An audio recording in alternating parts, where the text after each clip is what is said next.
Hi, I'm Charles Krusekopf. I'm a professor in the School of Business at Royal Roads and the faculty lead for international business. So I'm going to talk to you today about the specialization option you have in this cohort to take the Asia Pacific Trade and Investment Program. Now, this is a different specialization than the others because this was an opportunity that we wanted to create for students to be able to get an international field experience and complete some of the courses online as well. So I'll talk to you about how we do a one-week field residency in Asia as part of the specialization. So we've been running this program for about 4 years now and taken a variety of groups to different places in Asia, including Tokyo, Shanghai, Hong Kong, Taipei. And so this coming year, we're going to go back to Tokyo and Shanghai, which are the cities that we're going to this year. And we have 10 students and a couple of alumni who are joining us for the specialization this year. So I'll show you some pictures from some of the previous groups as well. So we have two instructors because we have two courses, and both of the instructors then go on the program together with you to Asia. So myself, I teach a class 665, which is doing business in Asia, the overview of the Asia-Pacific region. And then my colleague, Jeff Kucharski, who has a background in the government where he was the trade representative for Alberta and worked for the Federal Trade Commission Service in Tokyo. And he went on and did a PhD focusing on Asia-Pacific energy issues in Kyoto. So he has great experience and lived quite a long time in the region. And so the two of us will be leading the specialization for the coming year. So as part of the program, it has a field residency, as I said. So what we do is we do about 5 weeks of the courses online, and I'll tell you a little bit more about the courses in a minute. And then we go and do this field residency for 8 days in Asia. And so basically on a weekend, we fly in this year, so we're setting up all our meetings right now. We're going to fly into Tokyo, and then we'll all meet up on Sunday evening, have dinner. Then on Monday morning, first thing, we'll go to the embassy, the Canadian embassy, for a briefing and start our different meetings with different companies, local government officials, and others while we're there. Then on the Tuesday, we go around. We have several additional meetings. We visit some companies where we're going to look at, for example, lean manufacturing, where Toyota and Japan have been leaders in that. And it gives us a chance to talk with business people.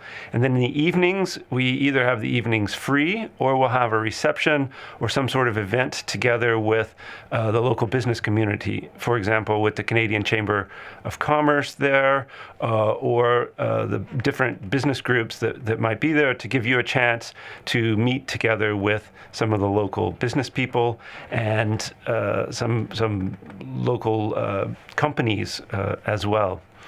So on the Wednesday, then we fly from Tokyo to Shanghai, and we would spend Wednesday evening. We'll have an event. It looks like together with Royal Roads alumni. So we have a number of local alumni, mostly Chinese alumni, who did the Royal Roads specialized Royal Roads program. And then we'll have dinner with them so we can get to know them and the companies that they work with. And then on Thursday and Friday, we also will go to a variety of different meetings. And I have some slides that have the itinerary, and we'll make these slides available so you can sort of look at what a draft itinerary look at. So here is the itinerary. As I said, we're going to arrive on a Sunday evening. We spend Monday, go to a variety of meetings, have a reception. On Tuesday, again, going to visit, we would like to visit a Toyota facility, for example, to go to lean manufacturing, and we're setting up those types of visits. So these are the types of visits. Each year we progress, we build off of the contacts that we've had in the past, and find new visits that we can be a part of. So on the Wednesday, as I said, then we travel as a group out to the airport and we fly together to Shanghai. And then we're looking at having an event together with the Royal Roads alums. And also on Thursday then, going to visit companies such as McCain's or Sunripe. McCain's is trying to solidify its place in the market. It's quite interesting. We go to visit their test kitchen where they're trying to figure out frozen potatoes have not been a big part of the Chinese diet. And so how do they bring a product like that into the market? How can they find new recipes? How can they find new markets for that? Then we also hope to go. We have some contacts with Canadian Tire, for example, to go to their suppliers, and we look at their supply chain. Canadian Tire has moved to more self-sourcing, self-brands, and that means that they've set up a quality assurance group, they've set up procurement, and we're going to go and visit some factories and look at how a company like that is both procuring what the supplier companies are, and then as well looking at sort of how they make sure that the quality standards are up. And we'll talk with them as well about the movement, for example, of companies now because of the trade war between the US and China and other factors, rising wages in China. We're seeing a lot of manufacturing moving out of China into other parts of Asia, and this is reflected in Canadian Tire's procurement. They're now flying to Bangladesh, to Cambodia, to Vietnam, and other places, and we'll talk with them about that process. As well, we'll visit the BC Trade Office and give you a chance to, meet some of the people and find the resources that you might use if you wanted to build your own business. Now, one thing for the program that's very important to remember is the program is not just for people who have a long experience in Asia, and it's not just for people who this is their first time in Asia.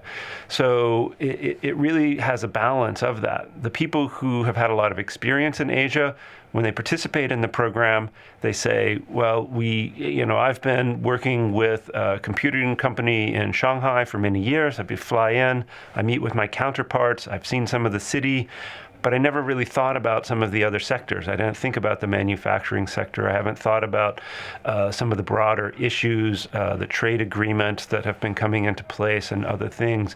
So we're going to cover this sort of broader engagement that will be important for you to understand as you build a career with Asia.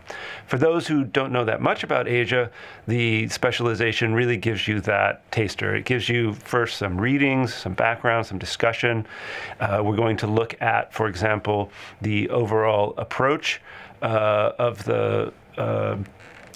how East Asia developed over time. So in my course, 665, as I said, was a course that really looks at the East Asian economic development in the post-World War II period. What were some of the common themes between Japan, China, South Korea, and then South Asia as well, Southeast Asia. What were some common themes, and how are these countries different? And doing business, the cultures of the different countries is very different. The government setting, the historical setting, the cultural setting, et cetera, is very different. And we're going to talk about how some of the development process in these countries has shaped those differences. In the other class, the 669 class that my colleague Jeff Kucharski teaches, that class really looks more at the company level. So if you are doing business in Asia, what do you need to know? What are some of the customs? What are some of the resources that you can turn to? As well as looking at case studies of businesses that have been successful, case studies of businesses that have struggled, looking at issues of how do companies protect their intellectual property rights, how do companies deal with local employees, local offices, what are the different structures that those companies have. So really looking at the company level of how you go into the Asian market.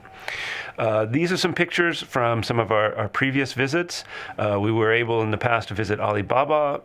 That's something that what we want to emphasize this time is really thinking about how companies can use platforms like Alibaba to sell into a market like China.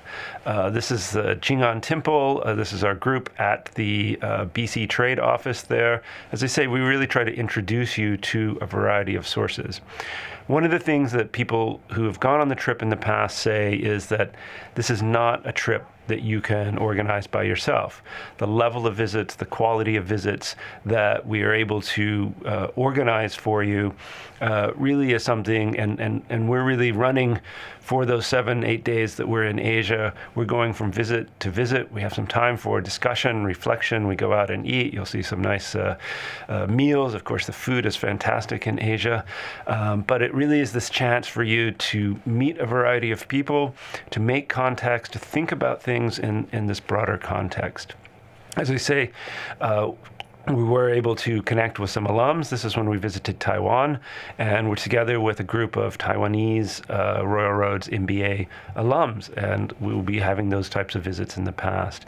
We also visited in the past BYD, the largest electric car manufacturer in the world, and got briefings we visited bicycle manufacturers, specialty bicycle manufacturers, got briefing by different companies, and looked at these innovative products, how innovation is unfolding in Asia. This was our visit to Hong Kong in the past.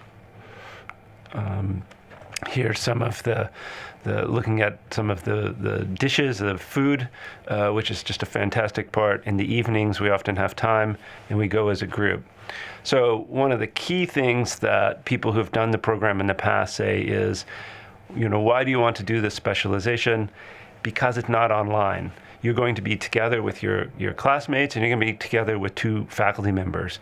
And you've had group sizes of 10 to 15 students each time. So it's really a great chance for you to get to know a smaller group of people and have this sort of intensive experience together where we're traveling, we're talking, and really extending learning beyond the online platform, beyond the classroom, and out into the world. So these are some of the quotes, and you can see on the frequently asked questions and information on the program.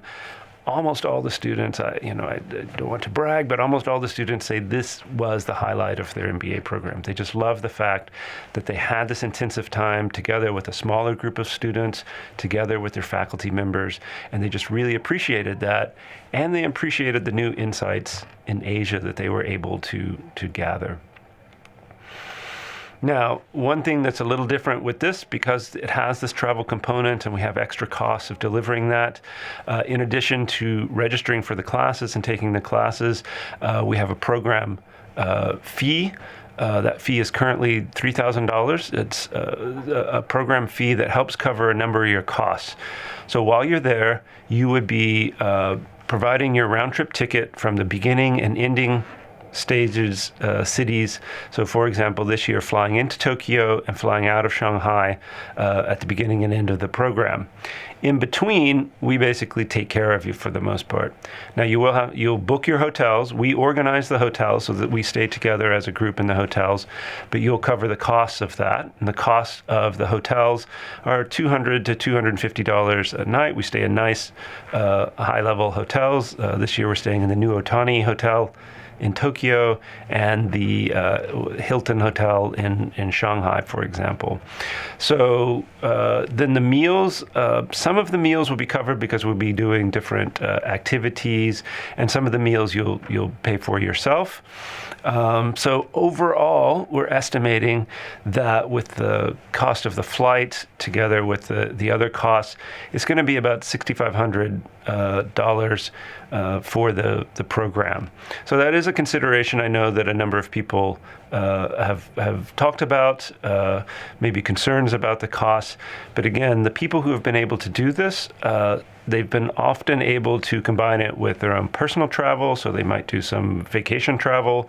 Their partners are welcome to come along, not necessarily to the site visits that we do, but to come along, and they often travel and do some sightseeing as well. And the students who participate often come early or stay on afterwards, sometimes for sightseeing and sometimes for work. So a number of people have had different work-related activities in Asia, and they'll plan a week in going up to Beijing or Singapore or another place where they may have some work before or after, again, the program as well. we will cover the costs of the flight between the two cities that we visit, partly so that we keep the group together. And as I say, we cover all the transportation costs. So when we go out and do site visits and different things, we'll organize that and help you guys. Breakfasts are usually covered in the hotel. Honestly, the breakfasts are so huge that we almost just grab something quick for lunch because we're often running between meetings during the day. And then, as I say, a number of evenings we'll have receptions or other events, or often be just finding a restaurant and going out as a group for dinner. So that's the overview of the program. As I say, there's sort of three things that I would highlight. One, that this is not an online program. This is a face-to-face experiential program where you're really going to spend a lot of time together with your faculty members and your colleagues, your cohort mates. Second thing is just this, that it's open to everyone. There's something for you to learn, even if you've been doing business in Asia for a while, or if you're totally new to it, or you just are stepping into it. There's something for everyone within the program. And the third thing I think is really this chance that's kind of a once in a lifetime opportunity to go on a program like this, because this is not the visits, the connecting with companies. We've just been overwhelmed with the willingness. So when we sit down with McCain's, we sit down with the entire management team of their Asia operations. When we sit down with the Canadian Tire, we had 8 members of their procurement team, including the lead and then the quality assurance people, all the different people sitting with us and talking with us. And we meet with often with the consul general or the ambassador, the trade commissioner service, the BC trade reps. All of these different resources have been really, really willing to go out of their way to help us. And we put a lot of time into organizing that and making that trip very successful for you.